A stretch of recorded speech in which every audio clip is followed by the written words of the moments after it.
আজকের পত্র ইসলামী শিক্ষা উন্নয়ন বাংলাদেশ কর্তৃক আয়োজিত সেমিনারে 25/10/2025 তারিখে জাতীয় প্রেস ক্লাবের মৌলানা আকরাম খাঁ হলের তৃতীয় তলা থেকে আমরা সরকারের প্রতি যে দাবিনামা সমূহ ঘোষণা করছি সেগুলো হলো: 1, সকল প্রাথমিক বিদ্যালয়ে ইসলামী শিক্ষার শিক্ষক নিয়োগ করতে হবে।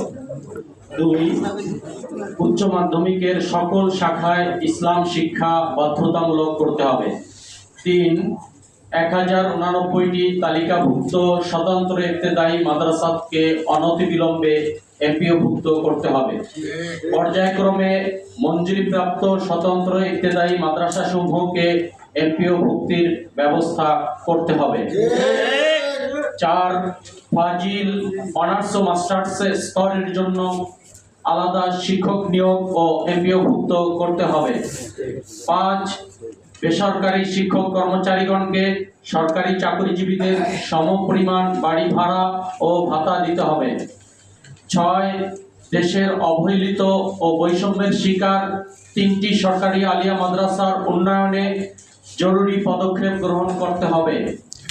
দীর্ঘ 60 বছরেও এর উন্নয়নের ব্যবস্থা নেওয়া হয়নি।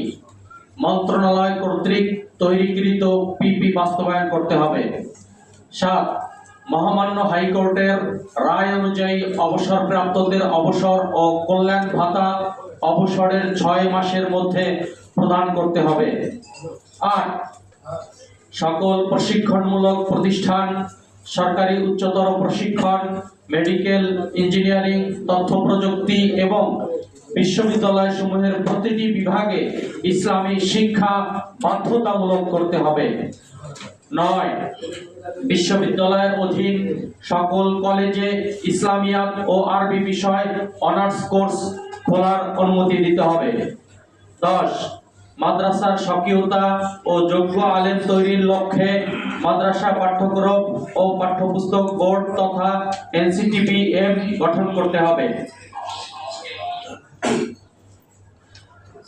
11, মাদ্রাসার এমফিল ও ডক্টরেট ডিগ্রিধারীগণের জন্য ইনক্রিমেন্টের ব্যবস্থা করতে হবে। 12, মাদ্রাসা শিক্ষার উন্নয়নে প্রতিটি উপজেলায় মাদ্রাসা শিক্ষা অফিসার, জেলা পর্যায়ে জেলা মাদ্রাসা শিক্ষা অফিসার নিয়োগ দিতে হবে। 13, মধ্যপ্রাচ্যের শ্রমবাজারে অবাধ প্রবেশের লক্ষ্যে শিক্ষার সকল স্তর বিভাগে আরবি ভাষা বাধ্যতামূলক করতে হবে। ইসলামী শিক্ষা উন্নয়ন বাংলাদেশের পক্ষে প্রকাশনা সম্পাদক মাওলানা মোহাম্মদ আখতার ফারুক ও সহকারী অধ্যাপক গাউসিয়া ইসলামিয়া ফাজিল মাদ্রাসা। ধন্যবাদ।